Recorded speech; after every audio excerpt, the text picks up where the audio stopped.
대통령이 지방 가면 뭐 김건희 여사 만났고 실제로 김건희 여사 모녀도 그 명태균 씨가 만났다. 이걸 지인에게 이렇게 주장을 한 모양이에요. 김건희 여사가 저런 걸 보면 김건희 여사의 캡처도 나오고 여러 가지 정황들을 보게 되면 김건희 여사가 명태균 씨를 선생님이라고 부르잖아요. 예. 그리고 일방적으로 의존할 수밖에 없는 절대적인 존재인 것처럼 그렇게 이제 비춰지는 모습들이 있는데 저런 것들을 보게 되면 결국 이 대통령 내외와 얼마나 명태균 씨가 긴밀하게 연결돼 있었는지를 보여주는 장면 같습니다. 그럼 결국 본질은 뭐냐?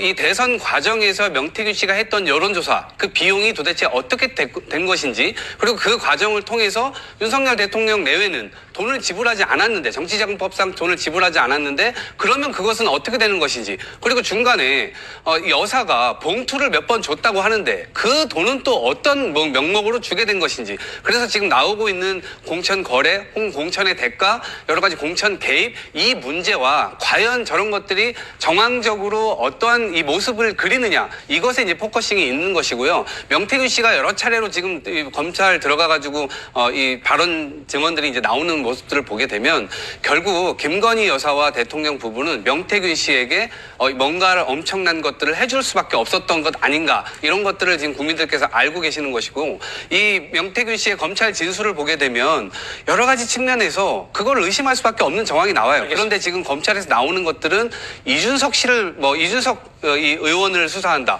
혹은 김종인 이 위원장을 조사한다 이런 쪽으로 약간 곁가지로 튀고 있는데 사실의 본질은 결국엔 김건희 여사와 대통령 쪽으로 가서 결국 그 조사를 해야 되는 것 아닌가 싶고요. 하나만 더 덧붙이면 예. 당시에 이 공천관리위원장들이 있지 않습니까? 정진석 지금 비서실장 하고 있는 분하고 그다음에 윤상현 의원이 있는데 당시에 이분들도 결국 조사 대상으로 올려서 당시에 도대체 무슨 일이 있었는가 이런 것들을 종합적으로 검찰에서 판단을 해야 되는데 사실은 또 무딘카를 들고 가서 결국 그쪽으로 진입을 못할 가능성이 굉장히 크지 않을까 우려스럽습니다. 검찰에서 명태균 씨는 윤 대통령보다 김건희 여사 먼저 만났다고 얘기했고 대통령실은 그 만난 시점이 아니다. 명태균 씨가 이준석 대표와 당시 대표와 함께 찾아왔다. 뭐 이런 얘기를 하고 있기 때문에 뭐 이런 부분들 검찰이 잘 들여다볼 겁니다.